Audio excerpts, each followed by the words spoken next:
عزیز علی کا کان اپنے لبوں پہ لگایا اور آپ نے ایک بات فرمائی، پھر اسی کو فرماتے فرماتے فرماتے فرماتے آپ کا سانس مبارک اکھڑا اور آپ اللہ پاک کے پاس تشریف لے گئے۔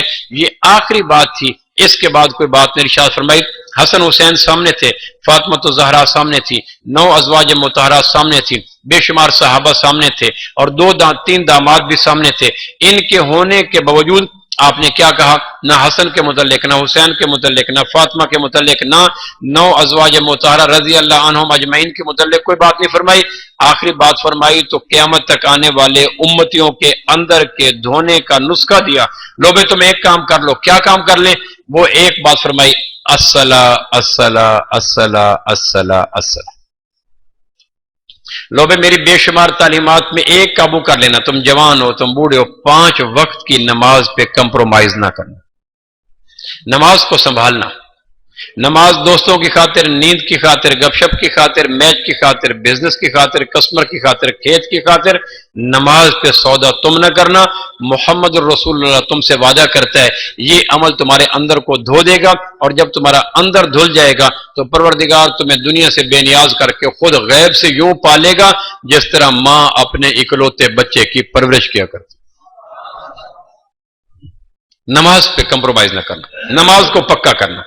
تم جو ہو، جہاں ہو، جس مقام پہ ہو، 5 وقت کی نماز کا اہتمام کرنا۔ اذان آ جائے حی علی الصلاۃ تو ترازو چھوڑ دیں، حی علی الصلاۃ تو کینچی آگے کپڑا نہ کاٹے، حی علی الصلاۃ تو حل آگے نہ چلے، حی علی الصلاۃ تو فائل پہ سائن آگے نہ ہو، حی علی الصلاۃ تو میچ کے دوران بیٹ اگلے گیند کو ٹچ نہ ہو، حی علی الصلاۃ تو اگلا لقمہ منہ میں نہ جائے، حی علی الصلاۃ تو گفتگو کا سارا تکلم کا سلسلہ ٹوٹ جائے، حی علی الصلاۃ تو ہلکا احباب چھوڑ دیں۔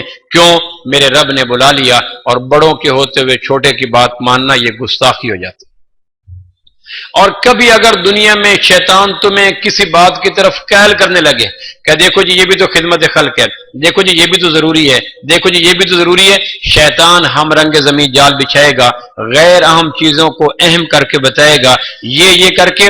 جب شیطان کبھی تمہارے دلوں میں نماز سے زیادہ کسی غیر نماز کے کام کو اہم کرنے لگے تو اس وقت دیکھنا نماز کے وقت میں بیت اللہ کا طواف ہوتا ہے یا بند ہو جاتا ہے۔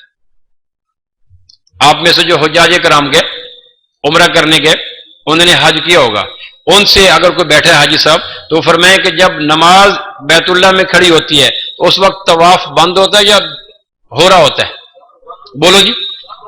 دنیا کے انسانوں کو یہ پیغام ہے کہ جس نماز کی خاطر پروردگار بیت اللہ کا طواف بند کر دیتا ہے، شیطان جتنا بھی کسی اہم کام کو اہم بنا کے دکھائے، اسے کہنا پاگل کے بچے یہ کام کم از کم بیت اللہ کے طواف سے اہم تو نہیں ہے۔ اگر تمہارا ذوق، تمہاری دانش، تمہارا ہوش، تمہارا ضمیر، تمہاری غیرت، تمہارا تجربہ کبھی یہ وومٹ کر دے کہ ہاں یہ کام طواف سے بھی اہم ہے، تو پھر تجدید ایمان کر لینا، کلمہ دوبارہ پڑھ لینا، کیونکہ بیت اللہ کے طواف سے اہم کام بھلا کائنات میں کون سا ہو سکتا ہے۔ اب تو دنیا گلوبل ولیج بن چکی ہے، میڈیا لائیو طواف دکھاتا ہے، روز کی بنا پہ ہمارے ہاں طواف ہو رہے ہوتے ہیں۔ اگر حجاج کرام پہ اعتبار نہیں ہوتا تو اپنے ماتھے کی آنکھوں سے دیکھیں، جب نماز کا وقت آتا تو روزانہ 5 وقت بیت اللہ کی واحد عبادت، دنیا میں کہیں طواف نہیں ہوتا، یہ عبادت صرف بیت اللہ کے ساتھ ہے۔ ایک آدمی نے منت مانی کہ میں ایک ایسا کام کروں گا، عبادت کروں گا جو دنیا میں کوئی اور نہیں کرے گا، اگر میں نہ کر سکوں تو میری بیوی کو میرے اوپر طلاق۔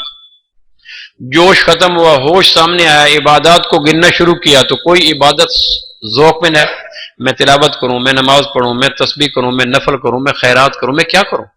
تو یقیناً دنیا کے 6 بر اعظم میں قائم 257 ممالک میں کوئی نہ کوئی آدمی تو یہ پریکٹس کر رہا ہوگا، ایسا تو نہیں ہو سکتا کہ میں اکیلے ہوں۔